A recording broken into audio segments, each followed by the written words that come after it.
bienvenue sur Automoto. Voilà déjà 4 ans que l'actuelle génération de Polo sillonne nos routes. Il était donc temps qu'elle s'offre un restylage à mi-carrière. On va voir en quoi cette petite sœur de la Golf évolue en 2021. C'est tout d'abord sur le plan du style que l'ex-fourmi opère sa mue. Son faciès est intégralement revu autour du nouveau logo Volkswagen qui trône au centre d'une barrette d'aération plus fine qu'auparavant. Elle est soulignée de LED se prolongeant à la base d'optiques inédites qui disposent pour la première fois d'une technologie matricielle en option. Ce nouveau regard s'accompagne d'un bouclier inédit percé d'une entrée d'air intégrant des éléments de couleur carrosserie à la manière de la Golf. Si de profil la Polo restylée se contente de revoir le design de ses roues, on s'étonne que l'arrière ait bénéficié d'une aussi belle enveloppe budgétaire. Contre toute attente, la poupe a également droit de nouveaux feux, désormais scindés en deux parties pour déborder sur le haillon, encore une fois pour singer sa grande sœur.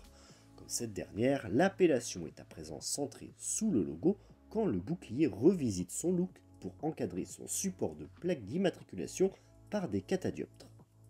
Vous l'avez constaté, cette nouvelle Polo évolue énormément sur le plan du style. Il est rare en 2021 qu'un constructeur alloue autant de budget pour un facelift. C'est donc la bonne surprise pour cette Polo restylée qui s'émancipe véritablement avec ses faux airs de Golf.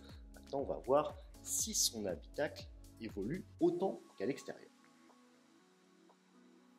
Alors oui, il fallait s'y attendre, hein. On ne peut pas avoir le beurre et l'argent du beurre, puisque le cockpit n'évolue quasiment pas sur le plan du style par rapport à l'ancien modèle, hormis le nouveau volant, ou encore le bloc de climatisation, ou le pommeau de levier de vitesse. Elle met surtout à jour son bagage technologique en adoptant deux séries, un digital cockpit en lieu et place des compteurs analogiques, ainsi qu'un nouveau système d'infodivertissement au sein d'une dalle centrale tactile de 8 pouces, qui abandonne les commandes physiques sur les finitions hautes.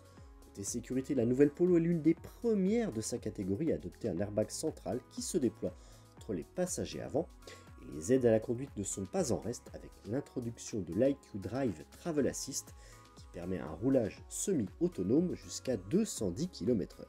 Sous le capot, au moment où la Renault Clio passe à l'hybridation et tandis que la Peugeot 208 propose une variante 100% électrique, eh bien la Polo apparaît un peu comme la grande oubliée du vent d'électrification qui souffle sur le catalogue Volkswagen.